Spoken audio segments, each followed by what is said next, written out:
মাটনের তো অনেক রেসিপি আপনারা খেয়েছেন। এই রেসিপিটা কি আপনারা কখনো ট্রাই করেছেন? না করলে অবশ্যই এইভাবে একবার ট্রাই করে দেখুন। এই রান্নাটার জন্য 500 গ্রাম মাটন ছোট ছোট টুকরো করে নিয়েছি।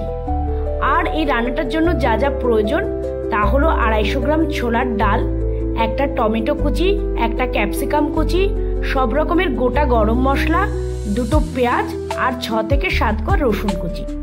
সবার প্রথমে কড়াইতে 1 চামচ পরিমাণ ঘি দিয়ে গোটা গরম মশলাগুলো 10 থেকে 15 সেকেন্ডের জন্য ভেজে তুলে নিয়ে একটা ফাইন পেস্ট বানিয়ে নেব।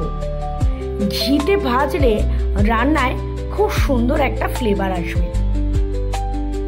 কড়াইতেই বেশ কিছুটা পরিমাণে সর্ষের তেল দিয়ে তেল গরম হলে ফোড়নের জন্য তেজপাতা আর শুকনো লঙ্কা দিয়ে একটু নাড়িয়ে চাড়িয়ে কেটে রাখা পেঁয়াজ আর রসুন কুচিটাও দিয়ে দেব। পেঁয়াজটা ভাজতে ভাজতে হালকা নরম হয়ে এলে এক এক করে টমেটো ও ক্যাপসিকাম কুচিও অ্যাড করে দেব।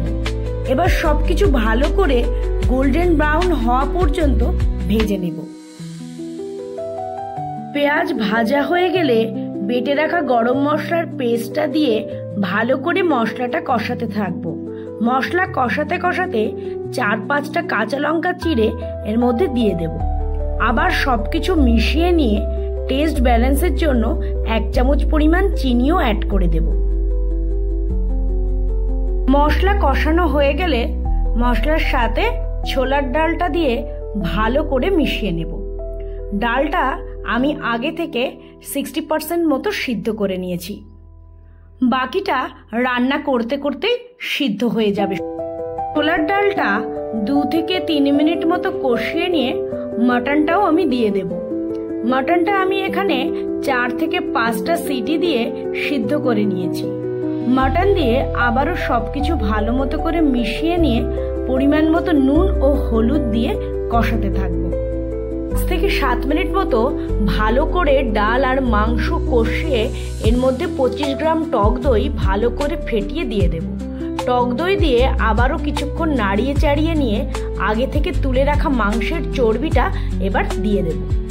চর্বি কষানোর সময় দিয়ে দিলে গলে যাবে, শেষে চর্বি অ্যাড করলে মুখেও সেটা পড়বে আর টেস্টও খুব ভালো হবে। চর্বিটা মিশিয়ে নিয়েই মাটন সিদ্ধ করা স্টকটা দিয়ে ঢাকনা দিয়ে রান্না হতে দেব 10 থেকে 15 মিনিটের জন্য। আলাদা করে কিন্তু জল আমি এখানে ব্যবহার করছি না, এতেই মাংস আর ডাল সম্পূর্ণ সিদ্ধ হয়ে যাবে।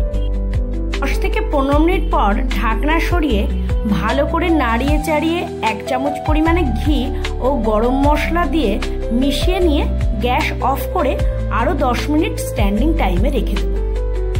খুব সহজে তৈরি হয়ে যাবে ডাল গোশ বা মাটন কিমা চানা।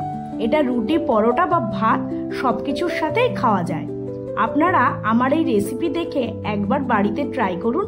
কেমন লাগলো অবশ্যই জানাবেন আর চ্যানেলটা সাবস্ক্রাইব করে দিয়ে প্লিজ পাশে থাকবেন।